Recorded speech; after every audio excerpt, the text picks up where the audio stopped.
Greetings, greetings, greetings, greetings, greetings, greetings. What it do, what it do, what it do, lineage. This is your brother Chief Kalanago, Flying Eagle. Wagwan. Hope everybody's having an amazing, amazing, amazing continuation, man. I hope your 24 is going as beautiful as you planned it. And as you know, I'm here in London, and the time now is actually 11 11:46 p.m. I know it's well, actually the time here is 5 hours ahead, if you're Eastern time. Okay, so I guess it's still, sunlight, in the United States, at least in certain parts. You feel me? But I wanted to share a little bit of information with y'all, man. And man, I'm having such an amazing time. It's more, it's not even, I wouldn't even call it vacation. I think it's more of um an energy boost. I think it's more of a what I call a rejuvenation. I think that's the most appropriate term. All right, because I'll tell you why. I'm here spending time with my nan, right? My grandmother, and she's 92 years old, man, and she she's telling me so many things, and she remembers a lot. Certain things, kind of, will slip, right? But for the most part, I mean, she could go back into her memory bank and pull a lot of things from, like her childhood, right? But like for instance, if we have a conversation, let's say 2 days ago, 3 days ago, right? She would tend to forget, spurts and bits of the information. But it's amazing how she could go back, into her memory bank and pull things that was in the long time memory. And it's just so amazing. I mean, she is still stubborn. And when I say stubborn, I mean like, still, showing that she's independent in a sense, meaning that, and of course, you know how I feel about that word independent, but I'm going to explain to you what I mean because no one is independent. But the fact that she wants to do things for herself, like, she would get up, she's 92 now. Okay, she washes the dishes, she seasons her meat, she turns on the stove. Like, I mean, it amazes me. Okay, it amazes me, and I'm having such an amazing time with my nan.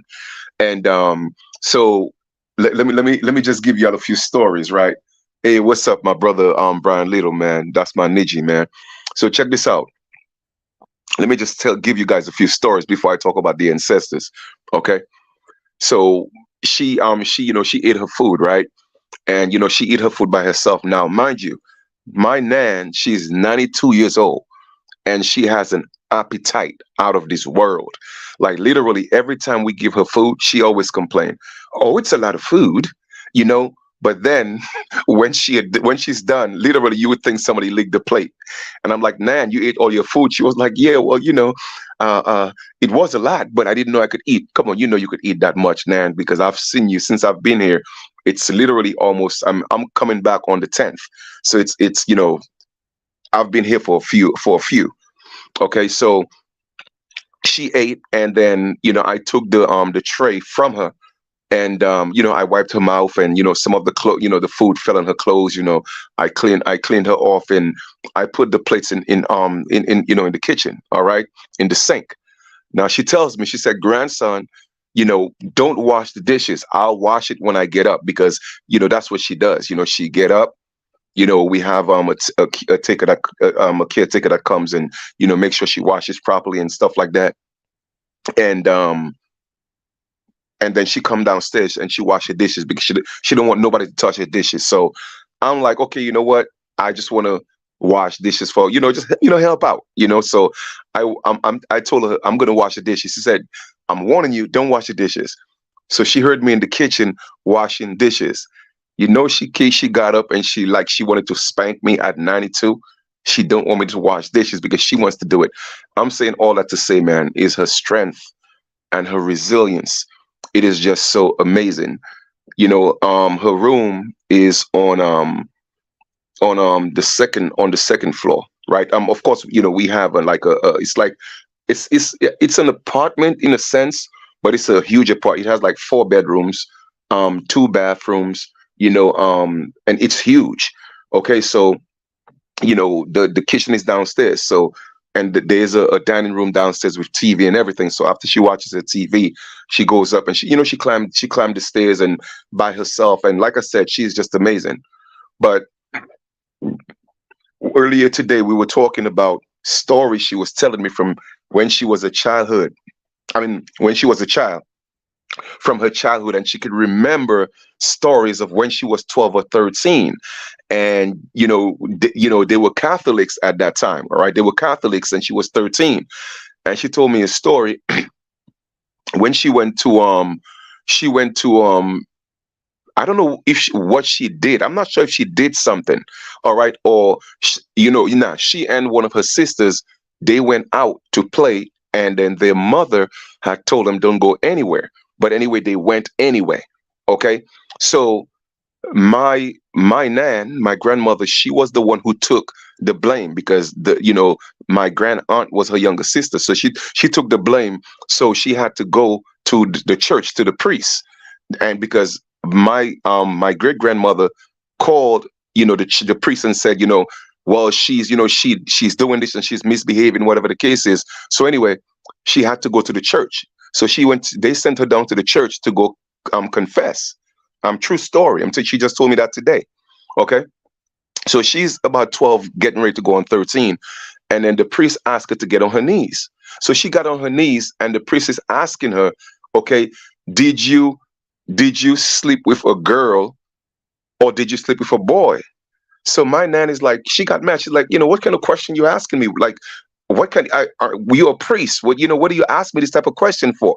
So the priest is like, well, you're here to confess. I'm asking you, did you sleep with a guy? She's like, I didn't sleep with. In fact, you know, she just walked out and said that was the last time she stepped her foot into a Catholic church. Okay, she never went back to church that day. But anyway, bottom line was, it was just so many stories that she was telling me, and it was beautiful. It was beautiful. But going back to the whole ancestor story, right? Her sister, well, one of her sisters, because my great grandmother, I think, had about 9 or 10 children, and her mother, which is my great grandmother, she was 96 years old. And I think I even had their mother. I think that's what my uncle told me. She was 100 and change. Okay, but definitely her mother was 96, and then she's 92, and she's strong and vibrant. Okay, and literally, I mean, she barely have wrinkles. This woman is amazing. Okay, I love her. All right, so her sister, which is my grand aunt, when I was in Dominica, okay, I actually always thought that my grand aunt was my grandmother. I never asked any questions, okay, because my grandmother had already, she had already came to England, okay, so she was in England for a very long time. So anyway, her sister, which was, I showed you guys some of the videos in Dominica, in a place called, Daly Seas La Roche in Dominica, where, I mean, every chance I got, I went to the country. I love going to the country. Love it. Okay. I'm talking about every summer, every Christmas. I mean, anytime there was a school break, all right, I would literally love going to the country because her her sister, which is my grand aunt, her name was well, Lali, but we call her Lala, but she was, like I said, she was like my grandmother, basically. Okay. And I knew I was her favorite. All right. So I hope my other, siblings don't hear this, but I was her favorite. Okay. And when I said, I came up to the United States, I was, in my teens. And years later, my grand aunt, when she transitioned years ago, I was going through a rough time. So, I couldn't go to Dominica, I didn't have, I couldn't afford it. Like I said, things was tight, so I didn't get a chance to go. All right. But anyway, that was that. And I felt really bad because, like I said, her and I, we were so close. I was her baby boy, what I'm saying? And I couldn't go to the funeral. So that was something that was always, you know, haunting me in a sense. Just I felt a guilt from that perspective when I say haunting me. Okay, so that's always been on my mind, you know. So here I am now, coming to to London to see my grandmother, which is her sister, her older sister, and they look alike. Okay, they look alike, same complexion, same the flat forehead, and what I mean, like they literally look alike. Okay, they almost pass for twins, but you could tell one is a little older than the next. All right, and like I said, my great grandmother had about 10 children, and my grandmother had nine. Okay, so the Thursday that I got here, she was showing me pictures of when they were younger, and my grand aunts and my uncles and cousins and everybody. I'm talking about lots of pictures. Okay. So I got a couple of pictures of my grand aunt, the one I said I was always calling, my grandmother, that had transitioned and I didn't get a chance to go to her funeral. So I'm looking at all the pictures and it's like she's talking to me. Okay, because it brought back so many memories and I got emotional. So that same night when I went to bed, she came to me in a vision. She, like, literally, it was so real. She came to me in a dream and she told me that she was disappointed in me. And I asked her why. I'm talking about like a real conversation. Okay. I asked her why. She told me because I did not come to her funeral. So I said, I still call her granny because, like I said, Lala, I said, listen, you know what I was going through. So, I apologize. I couldn't make it, but I came here to spend some time with my nan, your sister. Okay. And she's 92. And I just want to spend some time with her. And I know it's not the same, but I hope that me coming to spend time with her for the amount of time that I'm here, just being with her and talking to her and telling her how much I love her in person, I hope it will make up for me not being there for you, what I'm saying, when you were sick. You know what I'm saying? So I did that and I apologized and asked her to forgive me. And then she smiled and she told me she forgave me. Okay. Now that's a true story. I'm telling you for real. So, like I said, today, my nana was, like I told you before, she was telling me stories. And then she started telling me stories about my grand aunt. So she told me, my grand aunt actually came to her, okay, came to her in a dream, all right, or in a vision, and was talking to her and telling her stories about different things and letting her know that she's okay. And she said she was looking so vibrant. She was looking amazing. And she transitioned. But when she came to her, she was looking amazing. All right. And then she told me that my grand aunt is always sending people to her, but she couldn't understand what it meant. She said on 4 different occasions, my grand aunt sent people to her. Okay. Literally, one time she heard a knock on the door. She came down the stairs, opened up the door, and a man just came in and looked at her, okay, and asked her if she was okay. And she said yes and smiled, and the man left. On and then on 3 different occasions, it was 3 women that came to make sure she was all right. Okay, but she told me, she said, grandson, I don't know what that means. As soon as she told me that, guess what? I heard the voice of my grand auntie in my head telling me exactly what it meant today while I'm talking to my grandmother face to face. She told me to tell my grandmother that it was her that was sending people to make sure that she was okay. You know what I'm saying? And this, like, even right now, I'm getting choked up because, it is really, it's amazing and it's sad that we as indigenous people, we have allowed religion to take us away from communicating with our ancestors. Mind you, they were the ones who died for us. Okay, they are our spiritual umbilical cord, and we have allowed religion to take that away from us and give us all these false idols, your Yeshuas and your Jesus and your Allahs and your Yah and all these different names. But people will not, they will not realize that. You feel me? And I'm not here to knock nobody's religion, man. Do you? But I just want you to know what religion has done. And even in the Bible, it'll tell you what, honor your mothers and fathers so that your days will be longer. But people still miss that part. People still miss that part. The more you honor your ancestors, the more you honor your mother and father. It doesn't matter what you think they did to you. The bottom line is they have played their part. They have played their part. And what was their part? Their part was to make sure that you came through this portal to have your own experience. Even if it's that's all your parents did for you in your entire life, they did their job. Okay, they did their job.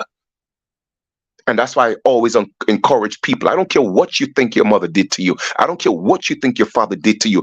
Find ways to forgive. Find ways to love. Find ways to make amends. Okay? Because every time you love and you forgive and you honor your mothers and fathers going back into time immemorial, it lengthens your days. Once you start disrespecting them, once you have abandoned them, it shortens your days. And not just in the physical flesh, but also in the spiritual realm. And people will not realize that. Okay? You're praying to false idol, dead entities that's not even connected to you, that have no blood ties to you, that's not even part of your lineage. And you wonder why our people are suffering. Hmm? But they look at me like I'm crazy. They look at me like, oh well, it's evil, it's devil, it's pagan, it's this and it's that, it's witchcraft. But you're worshiping a dead man. They told you that down a cross for you, that's coming back to save you. Good luck, because he ain't coming back, because he never existed. But y'all don't want to hear the truth, though. Y'all don't want to hear the truth. But your ancestors that walked and bled and walked through this earth and brought your parents, brought them here until it came to you. Nah, you abandon that. Nah, you don't honor that. Okay? You don't honor that. And she told me, my grand auntie, okay? Like I said, we were really close. My grand auntie, when she came to her one time, she told us she wanted some eggs and bacon. So I said, Nana, don't worry about it. When I go back to New York, I have a little altar. I'm going to make, even if I don't eat meat, that's what she want. I'm going to make her some eggs and bacon. Because you see, y'all don't realize how important it is to honor our ancestors and let go of these false idols and these false gods. Okay? Even in your Bible, in your allegorical Bible, it speaks of, Abraham and Isaac and Jacob. Okay? Isn't that what everybody go back to? Isn't that what everybody goes back to? Because y'all think that's your story, but your real ancestors, no, you will not honor them at all. You feel me? So, like I said, man, it is just so humbling, all right, that I'm able to sit, with my nan, all right, and hear those stories. Hear those stories. I had a conversation with her. It wasn't today, but I think it may have been like about probably 40 or 72 hours ago. And I said, Nan, I'm going to record you, okay? At first, she's a little shy because every time I say I'm going to record you, she always says, oh, well, son, my hair's not done. And, I said, Nan, you look great. Okay, don't worry about you. Because at 92, she's still worried about the way she looked because, you could tell when she was younger that she was always concerned about how she looked. Okay, and she's clean. I mean, she goes to the bathroom, she washes her hands. I mean, and she's very, very. I'll come back to the story that I was going to tell y'all, but she's very meticulous in terms like whenever and here's the thing, right? For years, and I'm talking for years, my nan, she is so on point. Okay, she knows the time by television programs, and mind you, she's 92. Every time a show comes on, she know exactly what time it is. Grandson, it's 10 a.m. ain't it? I say yes, Nan, it's 10 a.m. Then she know when another one come on. Grandson, it's 10:30 a.m. ain't it? Then when 11. Now once 11:30 comes, guess what? She has like part of her ritual or part. I think by now it's a ritual.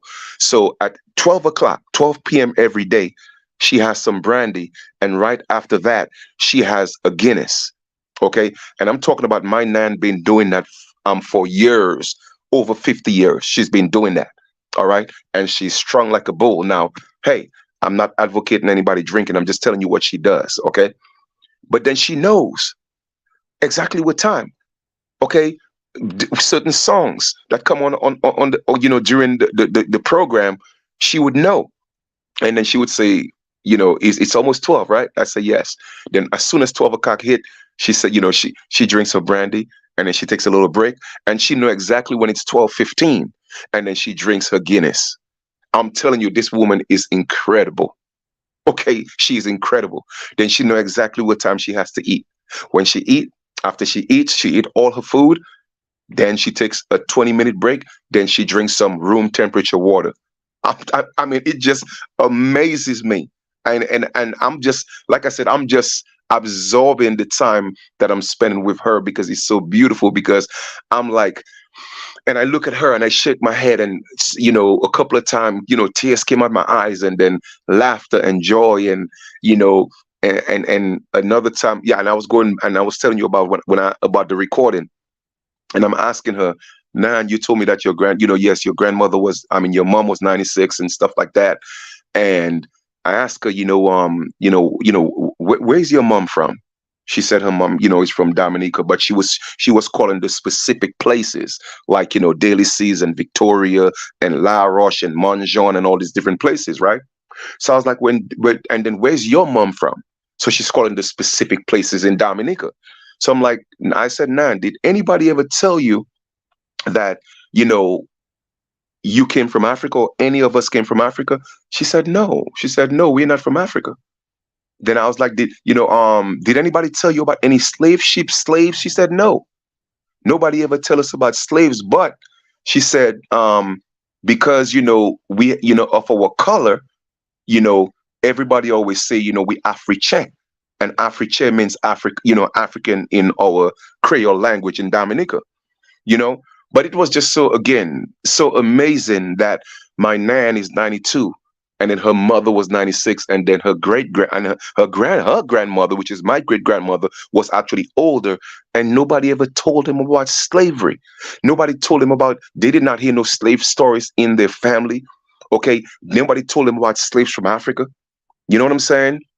So, like I said, man, it's just so refreshing, and it's a beautiful thing, man.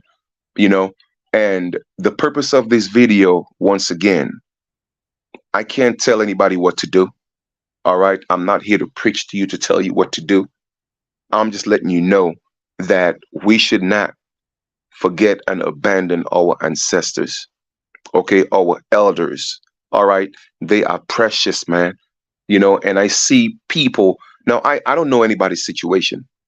Okay, so what I'm about to say, it's not to knock anybody. That's not what it is. But I'm just gonna put it this way.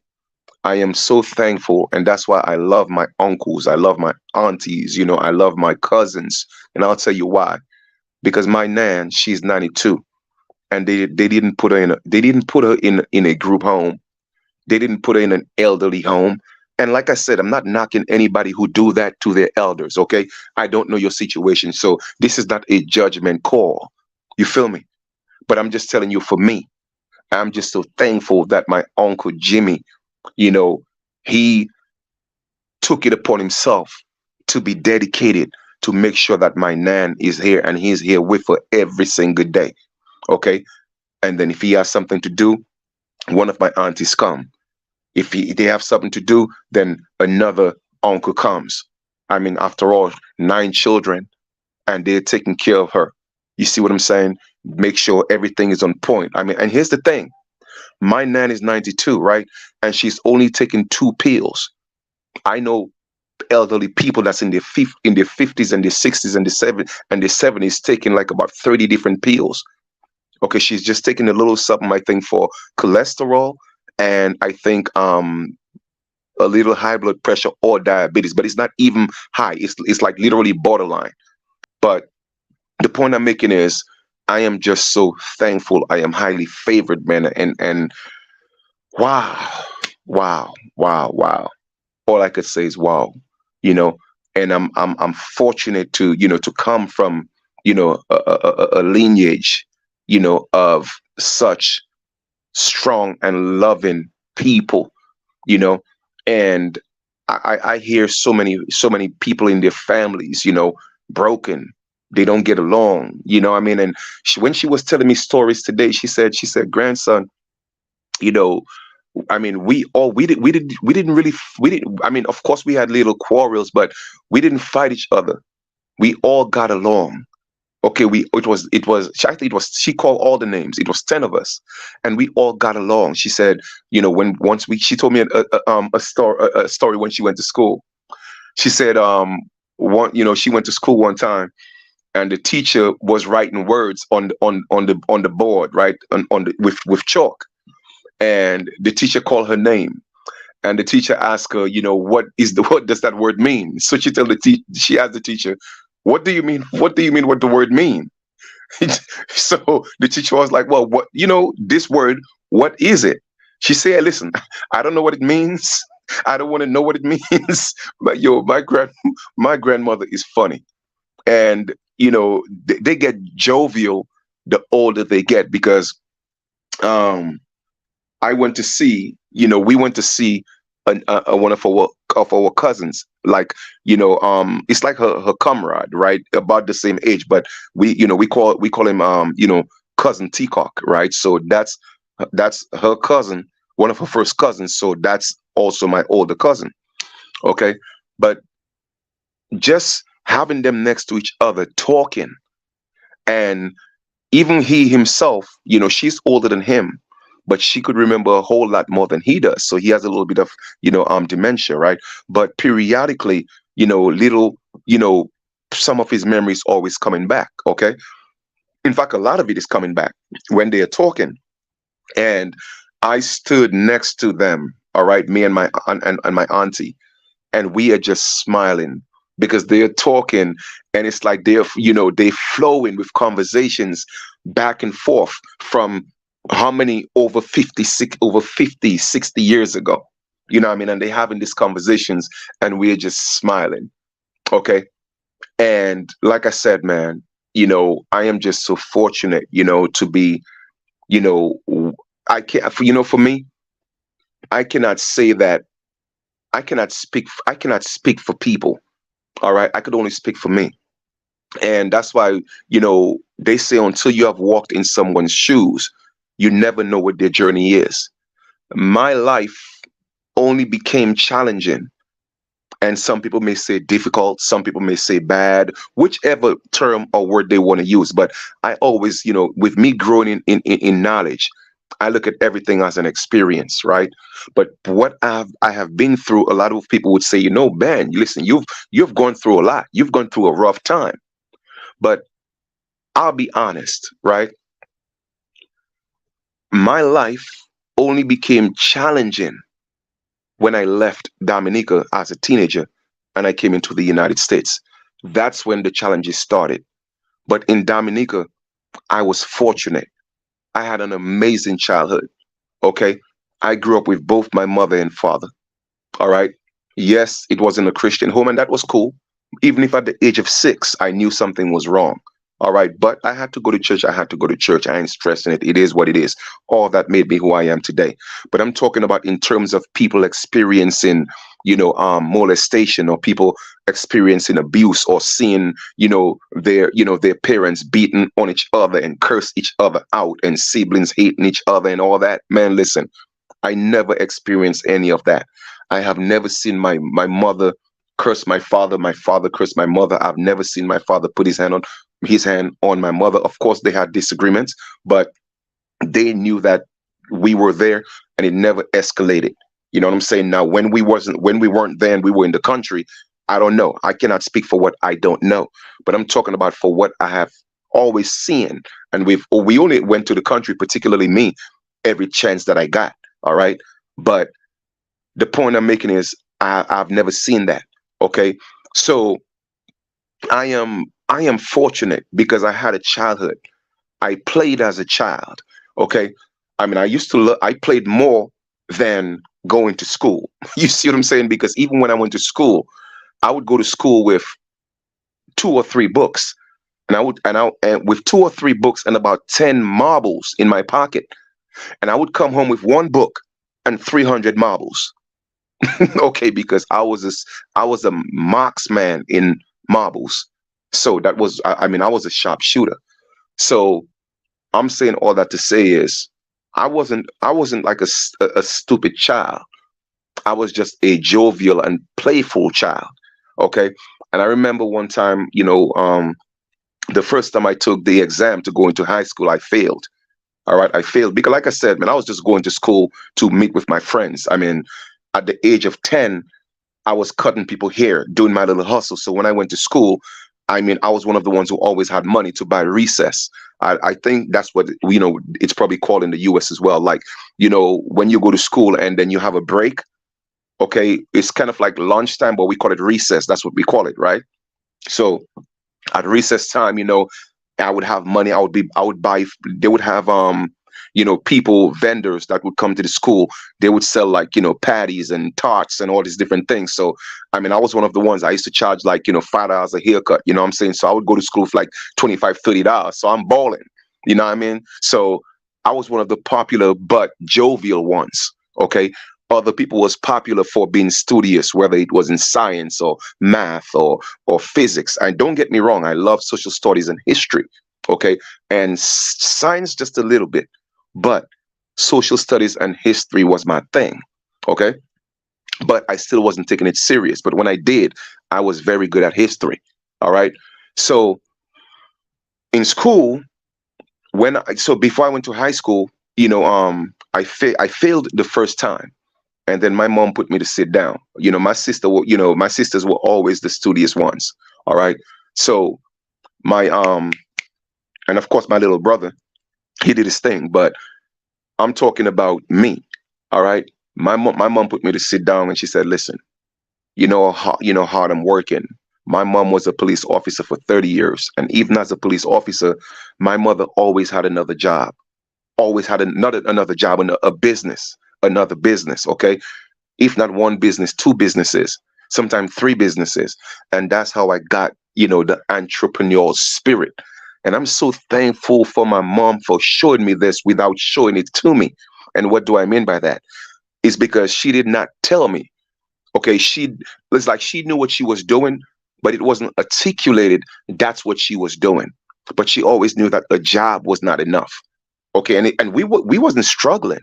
I mean, my mom was the first police female inspector, not just in Dominica, but in the entire Caribbean. The first woman police inspector, and she stood for her integrity. Okay, never waived her integrity. So I grew up with those morals. Okay, and my mom was very disciplined. Even up to this day, she is disciplined. My mom is always on time. Okay, so my mom is military. All right, always on time and disciplined. But when she put me to sit down, okay, and she spoke to me, we had a heart to heart, and she spoke to me, and I was like, okay, you know what, mom? I mean, I cried, and I said, okay, mom, you know what? I'm gonna take this exam seriously. I'm gonna study, and I'm gonna pass just for you, okay? Because of all what she was doing. I mean, my father was working. He worked at an airline, so we have always been traveling with buddy passes. You know what I'm saying? So I always had the experience of traveling. All right. But my father was more content, okay, more laid back. My mom was the aggressive one in the sense that she always wanted more. Okay. If we had a 13 or 14-inch television, my father was cool with that. But now she wanted a 20-inch. You see what I'm saying? So the point I'm making is she always wanted more. All right. So when I took that, the second, the exam for the second time, then I passed, you know, and school was school. Like I said, I was always jovial. I loved wrestling. Okay, I love karate movies. Those were my two forms of entertainment outside. Well, I mean, when I'm not outside, because outside we played marbles and climb trees and go pick coconuts and mangoes and guavas and all that, cannops and sea grapes and all these different things, right? Go into people's yards and take bananas and run and all type of stuff. But anyway, um, Wrestling, wrestling. My two favorite wrestlers were my three favorites were, first on the list was Randy Macho Man Savage. Um, then I think it was Hulk Hogan and Iron Sheik. But I always thought I was Randy Macho Man Savage. You know what I'm saying? Like I even had the cape. All right. And I would imitate Randy Macho Man Savage, like, yeah, I'm Randy Macho Man Savage, Elizabeth. So I mean, like I said, it was so much fun. Then every Saturday we would go to the beach and wrestle and do the karate movies. Like we would do the sound effects with our mouths, like practice, the karate movies. All right. So, like I said, man, childhood was just so beautiful. Childhood was so just beautiful, and we would make the effects of the karate movies. Hi, hi, hi, hi, and man, yo, I'm telling you, it was just so much fun. Okay, so but the guys used to piss me off. All right, even if Randy Macho Man Savage was my favorite, I wanted everybody to call me that. They would tease me and call me Iron Sheik. And that used to piss me off. Even if he was one of my favorites, I wanted to be called Randy Macho Man Savage. All right. And then my favorite artist was Michael Jackson. All right. That was my favorite artist. Um I had the jacket with the zippers and everything. Okay. I had the jacket with the zippers. I always had a tall afro. Okay, so I remember putting Jerry curl in my hair to do the mic, to be like Michael Jackson. And mind you, all right, at the age of 12, I was already wearing size 13 in shoes. Okay, size 13 in shoes. So it was always a problem to find shoes, always a problem. So can you imagine a 12-year-old with Jerry curls, a Michael Jackson jacket, the pants, you see the white socks, but yet still a size 13 shoe? Man, listen, I don't think you know what I'm talking about. Okay, because remember the Michael Jackson pants is tight, but then the shoes is size 13. All right, so that was just crazy alone on its own. But when I passed the exam and I went to high school, all right, it was always a problem to find shoes for me because, like I said, I was size 13, and not just 13, but 13 wide. Okay, so my mom had to go to a shoemaker so they could actually make custom made shoes for me. And then, so they would make sandals for me, but the closed in sandals. All right. So, because I couldn't go to school with slippers. But we used to have assembly every time before we go to class. So they would have us assemble. And then, of course, they would say the Lord's Prayer, etc. They would sing the national anthem, and everybody had to wear uniform, had to, mandatory. Okay, so I went to grammar school, okay, in Rosa Dominica, and there was this guy Clifton, another jokester just like me. All right, but his jokes, like my jokes, was more to make people laugh, but his jokes was to make people laugh, but it was hurtful. Okay, so every time I assemble, he would be right behind me in the next line. Okay, but adjacent to me, but in another line. And all of a sudden, he would say, "The Titanic sails again," like calling my shoes the Titanic because it was so huge. Yo, let me tell you something, man. I used to be so pissed off. Like I wanted to fight. His name was Clifton. Every day we assembled for 5 days, I wanted to whoop his ass because he would always do that. And people would just be dying, laughing. Okay. And then until I told my mom, I said, listen, I don't want these shoes no more. All right. Or else I ain't going to. So she had to literally send for shoes. My aunt was living in Guadeloupe, I think, at that time. And she had to get me some shoes from Guadeloupe. Okay. But I wasn't trying to wear the Titanic no more, man, because I was just pissed off. And there was no way I could have gotten back at him to give him a joke that would hurt him like the way he was hurting me, you know. But I'm saying all that to say, man, my childhood was amazing. And even up to this present day, my mom and I, we have such an amazing relationship. I mean, I look like her, you know, that's like my best friend, we are close. My grandmother and I, we are close. And one thing I'll tell you about a man. Anytime a man and his mother are that close, up to even the grandmother, you should know how highly favored they are. All right. And I'm saying all that to say because mothers, yes, my father and I, we had a good relationship. All right. But it wasn't a great relationship. And I'll tell you what I mean by that. It wasn't a great relationship in the sense that he did not take me out to play, to play sports or none of that. The most we would do is watch a little wrestling because wrestling was his thing as well. So we watched wrestling together. So I appreciated that, right? But I remember he played guitar, or at least he was learning. And I remember he was trying to teach me, but then he stopped. You see what I'm saying? So yes, we had a good relationship. My father was in the home, you know what I mean? But it was always my mother's. I was always under my mother. I was always a mama's boy. Okay. And my sister was a daddy's girl. That's just the way it was. You see what I'm saying? That's just the way it was. The girls, you know, always, was gravitating to dad, and then me, always under my mother. You see what I'm saying? Always under her wing. You know, so so like I said, man, so we always had that special bond. And also that's why when I'm in Brooklyn, my mom live in Mount Vernon. It don't matter what I'm doing, anything that my mother needs. I don't care where I'm at. I don't care what I'm doing. It's gonna be dropped, and I'm gonna jump on that train, and I'm gonna head to Mount Vernon, a whole hour and a half on the train. I don't care if it's last minute, and that's what my mom wants. Or trust me, that's my mom is gonna have me in Mount Vernon. You know what I'm saying? So let me tell y'all something. Okay. Mothers. Okay. Yeah, man. Them shoes, man.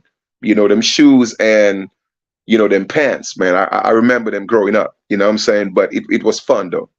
All right. It was fun. All right. Yep. The Damon Wayne shoes, man. All right.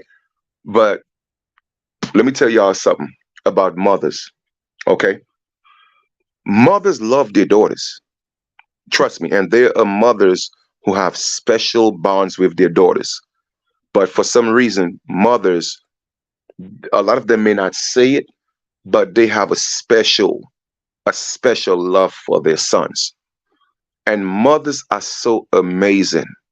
I mean, yes, fathers are amazing. I'm a father, and we are amazing because I love my son with all my heart. Okay. But let me tell y'all something. Not every mother is an exceptional mother, but every mother, and I'm talking about in terms of showing affection. All right. But to me, every mother is an exceptional mother. I'll tell you why. Okay. And that's just my opinion. You don't have to agree with me. I'm saying that because she was the one who brought you here through manifestation. So to me, that alone is exceptional. All right. Now, when it comes to a relationship, it may not be exceptional. All right. So I'm going to say this. Anytime you have an exceptional relationship with your mother, it is the most amazing thing in the world.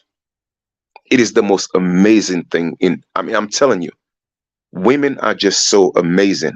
And I'm not just saying that just because I'm saying that. I'm telling you that because of the sacrifices I've seen my mother make, the sacrifices I've seen, and the stories I've heard of my grandmother making. Okay. And I'm seeing the sacrifices that my aunts have made and are still making in their children's lives. And, my uncles, they're taking care of their children as well. So it's like, I'm like, okay, well, how could it happen for certain families and not happen for others? Okay. You see what I'm saying? Because my uncles here, man, they're taking care of their children, you know, and I'm taking care of my son, so it is something about our lineage, or my relatives, at least the close ones. Okay. We have something special, man. And it's a beautiful thing. And I'm just thankful that I chose, and I'm going to say yes, I'm thankful that I chose my mom as my mom. Okay. Because I wouldn't have it no other way. All right. I would no other way. I literally took the time and chose my mom and chose my dad. You see what I'm saying? And if it wasn't for them, I wouldn't be the man that I am today. If it wasn't for my experiences, good, bad, or indifferent, it was still an experience. I wouldn't be the man that I am today. A man of integrity, a man of love, a man that cares about people, a man that always want to, make sure everybody's always okay. Give my last.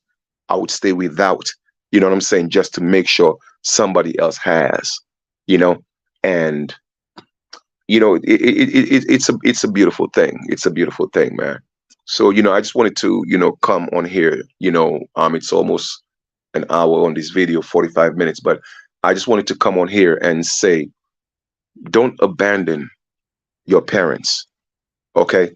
Yes, some of them may not have been there, different circumstances, different situations, different circumstances. Some of them may have been on drugs. Some of them may have molested you. I don't know your story. I don't know your story. Okay. But still, okay, we have to honor our mothers and fathers. I know it's a hard thing. I know it's tough. And if it's any consolation, if it's going to make you feel any better, maybe, maybe not. Just know this.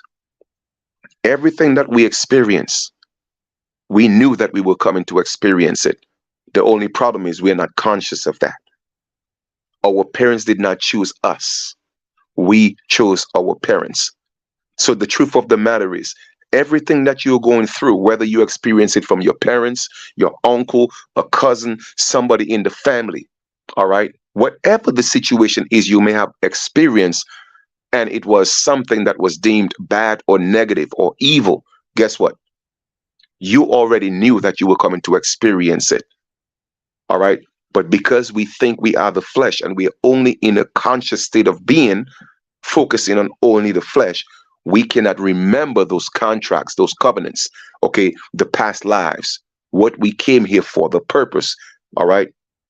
And as much as that's hard and a strong pill to swallow, and you may ask yourself, well, Chief, you're trying to tell me as a young man, as a young girl who has been, traumatized, physically, sexually harassed, all right, by my uncle, my dad, a cousin.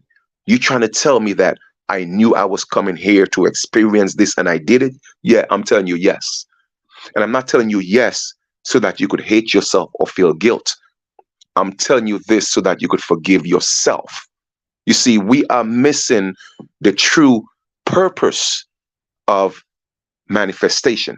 We are missing the true purpose of life. We don't realize it's about forgiveness, healing, and loving. That is the ultimate goal. I don't care what you look like. I don't care what's your financial status. It makes no difference. It makes no difference. I saw a video. Okay, you're absolutely correct. There are no victims. All right. I saw a video and I'm gonna paraphrase. Okay, and a man was asking somebody. He said, "Listen, if I were to give you $1 million right now, would you take it?" Now I'm paraphrasing here. Now, okay, I'm paraphrasing. He asked, "Would you take it?" The person said, "Yes." He asked, "You know what? Forget the million. What if I were to give you $10 million right now? Would you take it?" He said, "Hell yeah." He said, "But there's one condition. If you take that $10 million, you won't wake up tomorrow to spend it. Do you still want the $10 million?" And the person said no. And then the man said or asked, I'm certainly sure it was a rhetorical question. He said, "You trying to tell me that waking up is more important than $10 million?" And the person had to say, whoa. You see what I'm saying? So when you truly look at life, let me ask you, my brothers and sisters, what's more important to you? Is it the life that you have, or is it chasing all the materialistic things? Hmm? All the And don't get me wrong, I'm not saying there's anything wrong with that, but I'm trying to open up your mind to, to prioritize. Okay, what's more important to you, life or chasing illusions? Even if there's nothing wrong with having those things, but what's more important to you? So every day that you rise, my brothers and sisters, be thankful. Learn to forgive. Now, because you forgive doesn't mean you have to forget, because we could never forget. I hear people always talking, oh, well, you got to forgive and forget. You can't forget, because the only thing that's going to happen is it's going to go into your subconscious mind. And once in a while, something will happen that's going to trigger that memory. So no one could ever forget, forever. Okay? Forgetfulness is a temporary characteristic. And everything that we have forgotten, it will come back into the surface, especially in this day and age, in the age of enlightenment. Okay? That's why you realize that all we, the American Aboriginals, we are remembering who we are, and more of the stories are coming out. Because why? We had to fall in a state of forgetfulness so we could go through our karma. But anyway, I don't want to expound on that, because that's another video. This is about more so about our ancestors and honoring. You feel me? Honoring. So yes, your mom may have done something to you, your father may have done something to you, your brother, your sister. My brothers and sisters, find a way to forgive. It doesn't mean you have to be best friends and and sing kumbaya. No, you forgive for yourself. For yourself. Okay? For yourself. Forgive yourself. Because like I said, and why you forgiving yourself? Because you already knew that you were coming here to experience these things. And you had free will and you chose that. You feel me? Because a lot of people are holding on to guilt in the spiritual realm, and they cannot move on because we are not forgiving them. Why? Because we are not holding to our end of the bargain. Meaning that can't you remember when we already spoke about that like 2 million trillion years ago? And we agreed to it. And now we manifest here on earth, and we did exactly what we said we was going to do. And now you're mad at me. You're not forgiving me, but yet still you agreed to it. And they can't move on because they're feeling guilty. Now, as strange and as crazy as that may seem, I'm telling you, man, the mental, aka spiritual realm is real. Because if it were not real, my grand auntie would not come to me. If it were not real, my grand auntie would not come to her sister and even send people. And I had to let my grandma know. I said, Granny, no. She told me that she sent those people to make sure that you were okay. Those were angels. And all an angel is an angle of light condensed in a physical body. That's what angels are. In fact, we are all angels. We are all angels of God. And guess who God is? We are the gods. So we are angels of our own selves, okay, here on earth in this flesh.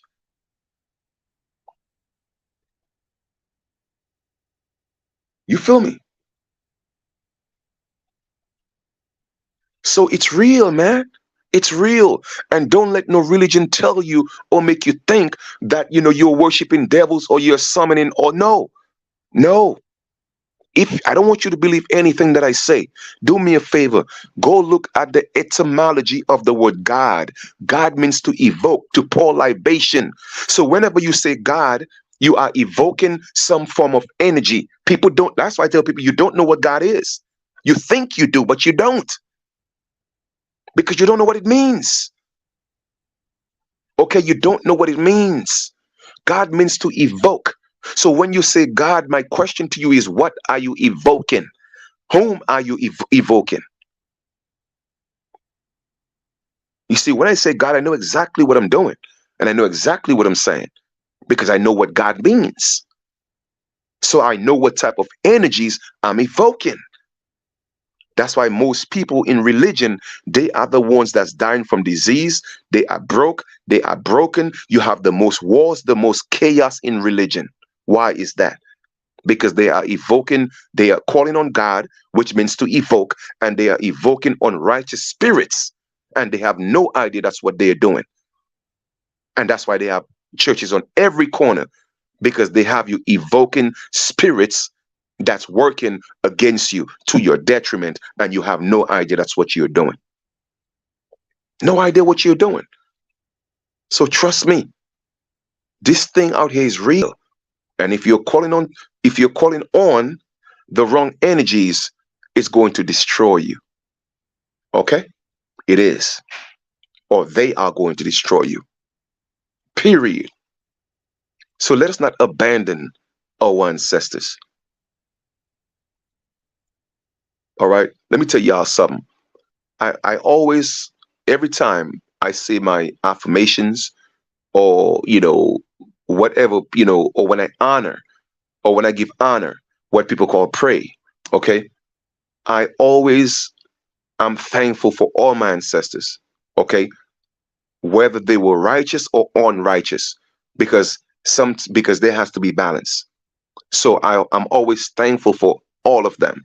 However, I gravitate towards the righteous ones. Okay. I honor and and summon the righteous one, because that's the frequency that I'm always rocking with, righteousness. All right. But I let the others know, hey, I know you exist. I appreciate you. But I am honoring and uplifting and pouring the energy of the righteous ones into the universe, because that's what we need. Okay, so you see how I know how to differentiate, but still not curse the other ancestors? You see what I'm saying? Because we're not supposed to do that. Because if it wasn't for them, then how would there be balance? How would there be a tree of good and evil? We live in a world of duality, so there has to be, evil is a necessity. Because if there was no evil, then you would not know what good is. You feel me? That's why when you go into the Bible in Isaiah, it says, God said, I created good and evil. But you cannot show that to religious people, though. You know what I mean? So, anyway, man, I'm done. I'm done. Yeah, divine is cool, but I don't say divine, and I'll tell you why. And I've already broken that down in videos, right? When you say divine, it means that you're separating, you're detaching. Just like how you have a grapevine. You don't have a grape divine, you have a grapevine. And when the grape is on the vine, it's connected to the vine. Whenever you take the grape, and you detach it from the vine, now you're divining the grape, you're separating it from its source. So for me, I always say vine opposed to divine. But that's just me, though, because I know every word has a vibration, a vibrational tone, and a frequency that it carries. And one thing we have to comprehend about the universe, understand and overstand about the universe, is this: the universe cannot tell the difference between good and evil. Okay? The universe don't know the difference between up and down. The universe don't know the difference between right or left. Even animals don't know the difference between right or left. So we have to realize how sophisticated and how powerful we are. Okay? Guess what? You are literally more powerful than the universe. And some of you may, oh, Chief, what are you talking about? I'm telling you. Because the intelligence that's within you, or the process of discernment that's within you, okay, even if it's in the universe don't know how to articulate that, but you do, because you are a mini universe, and you have characteristics within you that's not in the universe, meaning that the universe don't know the difference between left and right and up and down. So the universe see things for what they are, literally. So whenever you put things in the universe, you cannot say, well, that's what I mean. No, the universe is going to give you exactly what it is. Exactly what it is. Exactly what it is. You feel me? And that's facts. So that's why that's why it tells you again, life and death is in the power of the tongue. Why do you think those things are in the book? Like I tell people, the Bible is the most amazing book on the planet. but it's the most dangerous evil book on the planet. It's only amazing when you get it. If you don't get it, it's evil and it's dangerous. It's a double-edged sword. But once you get it, it's amazing. For people who truly get the Bible, you'll know that you are God. And the people who don't get it, they'll be afraid to say they are gods and they worship gods. But the Bible say, hey, thou shalt not have no other God but me. Who is me? It's you. But people will just not get it. You feel me? They won't get it. And even the woke people, the woke ones, they still call into things that's outside of them. Okay? Separating themselves from themselves. Because they still have that little doubt in their mind. Just to make sure, what if? What if? And that's so you could still see there's a form of indoctrination. Because they still want to give this God that they talk about a name. How can you name something that's nameless? How can you give a gender to something that has no gender? I mean, someone make it make sense. Something that you cannot see. Okay, something that no one has ever seen. Well, at least that's what it said, right? But yet still you are literally telling me emphatically, without a doubt, that it's a he. Really, prove it to me. You see what I'm saying? So how can you say something that has no gender, it has no beginning or end, is a he? How can you tell me that? Please tell me.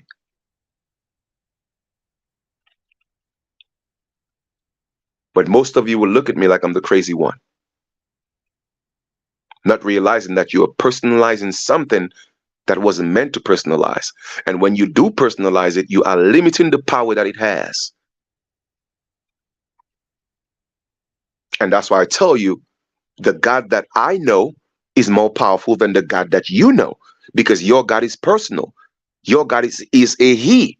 The God that I know has no gender, and the God that I know, it created the entire universe. Now, your personal God did not create the entire universe because it's a personal God. It's a he. So you see how you're limiting the power of what you're reaching out to? But they will not break it down to you like that. They will not explain it to you like that. You feel me? Because the concept of God is the collective. It is not an individual. It's only individualized in us, in our individual bodies. That's why we are called individuals, divided, from the all inwards. You feel me? But from the moment that physical body falls, that individual in you, that I am, goes back to the all I am, the universal I am. And that's why it's God's and not God. It's only God in the collective. But within the God, there are many gods to make the whole God, if that makes sense. But when you start calling one name, what are you doing? You're just literally picking a little piece, a fraction, if even so, a little fraction, a milli fraction of the entirety, and say, well, that's his name, Yah. That's his name, Jehovah. That's his name, Allah. Y'all don't know what y'all talking about, man. Your little piece of Allah or your little piece of Yah cannot compare to the universal God that I know. And that's why I tell people, tricks are for kids, you silly rabbit.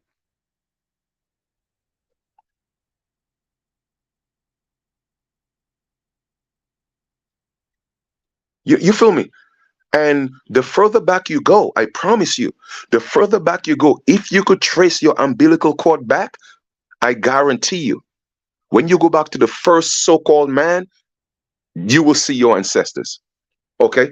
And then when you go before that, you will still see your ancestors not in the physical form. So the bottom line is, who are the gods? Your ancestors. That's why they made you in their likeness and image. Duh. Y'all think it's some spook. You think it's a sky daddy. You think it's somebody with a big beard looking down, and on the other side is a hot place, and there's a dude called Satan and the devil, and they competing for souls, man. Like, who taught y'all that nonsense, man?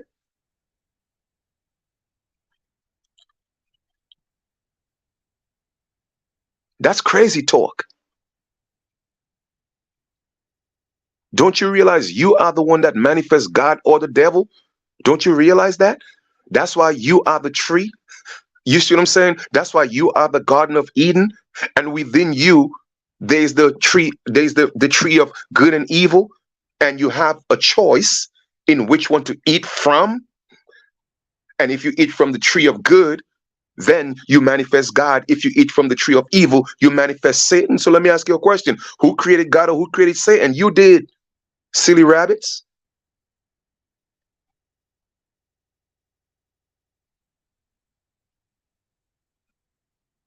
That's why I tell people, man, okay, God did not create man in his likeness and image. Man created God in their likeness and image because we are the ones that manifest God here on earth.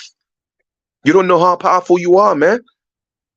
No, and as much as that might sound crazy to y'all, and oh well, Chief is losing his mind. Nah, trust me, I ain't losing my mind. I cannot lose my mind. Where's it gonna go? You are the one that manifests God or the devil, man. The devil don't make nobody do nothing. And God don't make nobody do nothing. You make the decision to manifest which one you want to manifest. Period. So when y'all out here praying for stuff, thinking it's somebody giving it to you, no, it's you giving it to yourself. When you're out here doing things and it's not happening for you, but it's so amazing that people don't realize religion was created to so that you will not be responsible for your actions. They gave you a scapegoat. Religion is a scapegoat. All religions, I don't care which one you talk about. Okay, they're all scapegoats. Okay, they are all scapegoats because they don't want you to take responsibility for manifesting God or the devil. So they want you to place it on somebody else. Okay, and they trick you. Oh, well, all you have to do before you go to die, before you die, is say, "I, forgive me for my sins," and accept. Oh, nah, I promise you, no, that's not all you got to do. Mm-mm. That karma is gonna whoop your ass. Okay, nobody could forgive you for your sins except your good deeds. Period. Okay, that's why there is something called the laws of Ma'at, and not just the laws of Ma'at, but however, the scale of Ma'at. Okay, where your heart has to be weighed, and your good deed has to outweigh your bad deed. So the only thing that's gonna save you, your wicked, evil ass, is changing your ways and becoming good. All right, and hope you live long enough so that you're able to make sure that your good deeds outweigh your bad deeds. And if that's not the case, if you happen to so-called die, okay, before that's done, then you have to reincarnate to continue that journey until you tip the scale. So y'all go ahead, just go ahead. And I promise you, every time you reincarnate, your life will be more difficult. You'll have more challenges because you didn't learn the lesson. It's not going to get easier. It's only going to get easier if you're doing good. But if you're doing bad and evil, when you reincarnate, trust me, it's not going to be easier for you. You might come back as a roach. Every time the light come on, you have to run. Okay, you may come back as a New York subway rat. People got to throw cheese and bags on the subway so you could eat. You see, y'all think this thing is a game. So a lot of y'all going around here evil, hating people, animosity, all type of stuff that you're doing, not realizing what you're doing to yourself and thinking, oh, well, all I have to do is go to church or pray and everything is going to be all right. I'm going to go to heaven. All right. Not realizing you're the one that creates your own heaven and you create your own hell. That's why I keep telling y'all. All right. The book is a good book, but it's a dangerous book. And your pastors will not tell you the truth. Nah, they wouldn't do that. Why would they do that? Because they're getting paid. They're getting paid. So just know how powerful you are. Know how powerful your ancestors are. Know that you could call on to your ancestors and they will show up. Okay? They will show up. You feel me? Why do you think they gave us this cockamamie story about we came from slaves and all type of stuff? Because they don't want us to summon our ancestors, because if they tell us we came from slaves and we came from boats and all that stuff, we will not summon. We want to forget those experiences. We don't want to honor those people. Nah, man. That's not our story, man. It's not. That's not our story. And not everybody came from kings and queens. Y'all got to kill all that noise. All right. A lot of us came from the common folks as well. It doesn't mean that you came from bad people or poor people. I'm just saying. A lot of people came from common people as well. But some of us came from royalty. And, we know. Those of us who came from that, a lot of us know. And I don't know for anybody else, but I could prove it. And I'm just talking about the physical manifestation. But regardless of that, know that you are a God, man. Know that. You are a God. And when I say God, I'm speaking of both energies, masculine and feminine. All right. So know that you are either a masculine God or a feminine God. Just know that. So honor your mothers and fathers, man. It is time for us to learn to forgive. All right. Learn to forgive, man. Okay. Because guess what? Regardless of what happens, everybody's going to face their karma. Nobody could get away from that. Nobody. I don't care who you pray to. Nobody's going to get away from that. I don't care who you think died on the cross for you. Nobody is going to escape that, because guess what? Jesus did not die for your sins. The man didn't even want to get killed. The man didn't want to be crucified. The man was running away, trying not to get caught because he did not want to get killed. It's in your Bible. When it was time, the man said, listen, why me? It is not my will, it's your will. Does that sound like a man who wanted to die for you? No. Okay, no. It is all allegory. That was the allegory of the Father coming as himself, coming as his son, but as himself. That's why Jesus said, my Father and I are one. So he was coming as himself on earth in the son as the son, but it's still him. So he could go through his own experience to show you, hey, listen, we all got to go through it. Even me.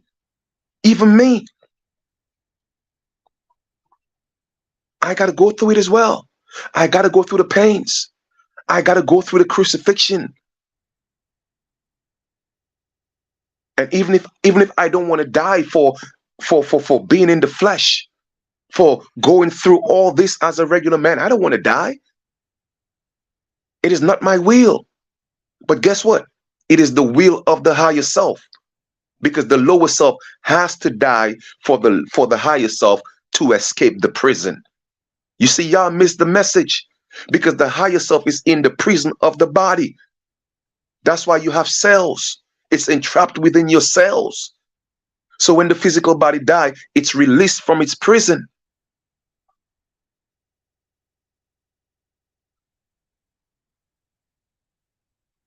But if you haven't paid your dues to society and you are not reformed, then guess what? You will go back to jail. That's the reincarnation. It is only when you have reformed, all right, and you have let go the carnal ways, the ways of this world, and you release all of that, finally taking the last physical breath, all right, then you're fully into your Christ consciousness. My brothers and sisters, that is the synopsis of the story, man. That is the synopsis of the story. I don't care what you call Jesus, Yeshua, Jesus, Horus, Mithra, Vishnu. I don't care what you call the name. It's the same story being regurgitated in every different culture, because it's an allegory to say that it's your story. Okay? That's why the kingdom of heaven is within you. So if the kingdom of heaven is within you and God is in heaven, so where the hell is God? I mean, no pun intended. So where's God? It's in you. So if it's in you, what's in you? It is the I am. That's why when the allegorical Moses asked Jesus, what's your name? He said, what? I am. And that shall be my name forever. So what the hell y'all telling me about Yah? Who the hell is Yah? Who the hell is Jehovah? Who the hell is Allah? When it is I am that I am. Meaning that I am everything. I'm the all.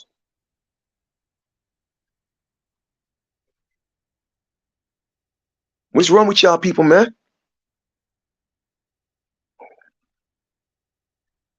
And that's why in y'all Bible, Moses called y'all stiff-necked people, because y'all still don't get it.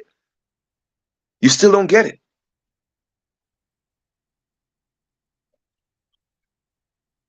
And I'm telling y'all, man, I love y'all for real. This is tough love. And, I'm not coming at anybody. I'm coming to you. You dig? Because you have different forms of enslavement. You have mental slavery, you have soul slavery, you have spiritual slavery, and you have physical slavery. Shoot, you even have emotional slavery. Okay?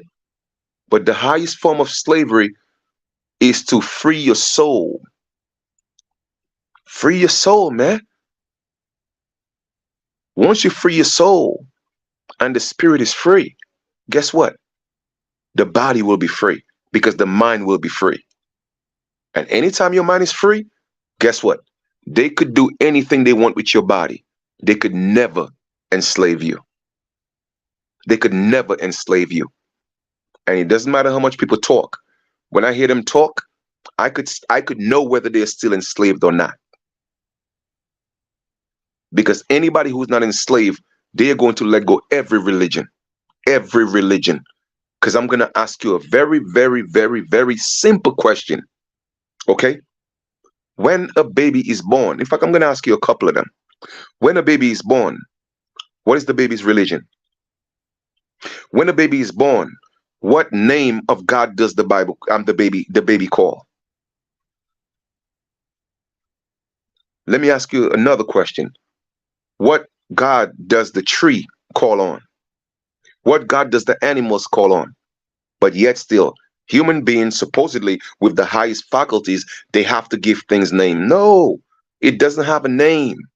There's no name. Anytime you start using names, it becomes personal. And something personal cannot be more powerful than the universal, because the universal has no name. Because why? It is what it is. It is the I am, period. So therefore, if you want to have more power and communicate and have something more powerful than the personalized names that you call, then use I am. I mean, it's right there in the damn book, man. That's what you're supposed to be using. I am. Reach out to the great I am. And then you have two I ams. You have the righteous I am, and you have the unrighteous I am. So when I suggest, can't tell you what to do, but I suggest you reach out to the righteous I am. And I always hear people say, oh, well, you got to kill the ego. Why would you want to kill the ego? You have two egos. You have the lower ego and you have the higher ego. But yet say, oh, well, just kill the ego. Really? So for you to kill the ego, don't you know the righteous I am is the higher ego? And it's not so. How can you kill that? It cannot die. How can you kill something that can't die? How can you kill something that never had a beginning and will not have an end? So that's why I say when I hear people talk, I know you shall know a tree by its fruits. And I'm not saying that I'm here preaching I'm better than anybody. That's not what I'm saying. But all I'm just saying is I get it. I get it.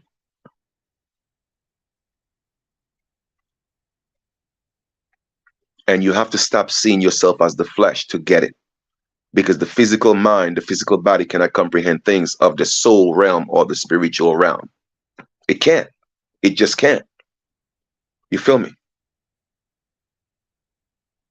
It's like telling your conscious mind, well, go into your subconscious mind and pull things out. It can't do that. It can't do that. It's only when you go to rest and the conscious mind is at rest, the subconscious mind is up. Okay? Period. They're two parallel worlds, but in the same space, infinite space, absolute space, but two they're two parallel worlds. Okay? One creates the illusion, all right? And then one has all the illusion within it, everything within it. It's the all. And out of the all, we get to pull the illusions and we get to create things and we get to see the reflection of the things that we create, or the projection, rather, the projections of the things that we create or we think we create. Okay? Everything we see is literally our mind shaped them. Every building, every tool, our mind shaped them just with our thought, because it was already in your forethought. So therefore, we just brought it into the conscious mind, and we thought we created or we made. Nah, man, that's stuff. You know, I don't know about y'all. I wasn't created. Okay, I wasn't created. I could only speak for myself. I could only speak for myself. So with that being said, I'm about to conclude this video, man. I wish y'all nothing but an amazing continuation. A lot of what I just shared with you may go over some heads, and that's fine. I've always been told I've always been ahead of my time, but I tell people that no, I'm ahead of your time. I'm always on time because I live outside of time. I only live through appointments. You did. But I wish you an amazing continuation. You feel me? And take your time, share the information if you so choose, subscribe to the channel if you so choose. But when I get back to the States, like I said, the United States, got some work to do. So I'm going to, hit the ground running and put some things in perspective. So I'm always going to come to you with love. You know what I'm saying? And always remember that don't be too hard on yourself. All right. Take your time, learn yourself, love yourself, forgive yourself. And then when you forgive yourself and you love yourself, you're able to forgive others, and you're able to love others. The number one goal is to find yourself. That's the first thing. It's always about self first. All right. Always about self first. You have to preserve yourself first. You have to love yourself first. That's why when you go on an airplane and they tell you, hey, listen, in the case of an emergency, when that oxygen mask fall, first thing you got to do, even if you have a baby in your lap, what you got to do? Put it on your nose first. Why? Because while you putting it on the baby's nose and then something happens and you die, the baby dies. You feel me? So make sure you save yourself first, and then you could save others. So I'm saying all that to say is you have to forgive yourself. You have to love yourself, appreciate, love yourself, look yourself in the mirror. Say, hey, you know what? I may have done some things in my life. I may be aware of them. I may not be aware of them, but I forgive myself. And you put it out there in the universe, because guess what? People will hear you when you are sincere. And even when you're not sincere, they will hear you in the other realm. So put it out there. Ask for forgiveness. If you're aware of things you did to people, put it out there. If you could reach out to them, put it out there. If you can't reach out to them, just put it out in the universe. You feel me? Put it out there in the universe. The bottom line is, when you transition, that physical body transition, you want to have your heart as light as a feather as possible. Okay? You cannot trick the universe. You can't. You cannot trick the universe. Okay? You can't. Because even your actions, it sends out vibrations and tones. So you can't trick the universe. And that's why I love the way we created things. Okay? And I'm saying we because y'all don't know we are the ones that created the universe. You may be confused and oh, how could I be the one? The same way you think it's a God that did it. Let me ask you the same question. How could God do it? And you can't, because you're thinking of yourself as the flesh. That's the problem. So you're limiting yourself. But when we created the universe, we didn't create the universe so that one man could be up there with a stick judging people. No, we created to be equal. Okay, we created to be, with integrity. And what do I mean by that?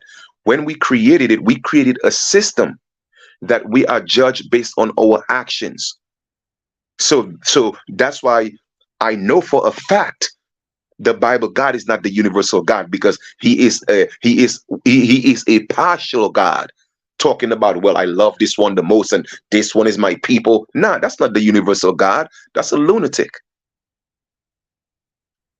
That's why he's a lunar God, a moon God. You feel me? No. The universal gods, they are impartial. The impartiality only comes only through individual gods. Individual gods, the ones that get jealous, the one that say, well, this is my people and this is the one I'm going to look out for. That is not the universal God. That lunatic did not create the universe. Though he's one of the creators, but he's not the universal creator. He's not the great, powerful I am. And that's where y'all are lacking, because you just can't seem to get this. So the only judge you have is you. And how are you judged? By your actions. So you could never escape that. I don't care how much you go to church on Sunday. I don't care what type of cross you wear on your neck. I don't care how much blood and body of Jesus you drank. It ain't taking you no damn place called heaven. Period. You got to create heaven, because you have already created hell.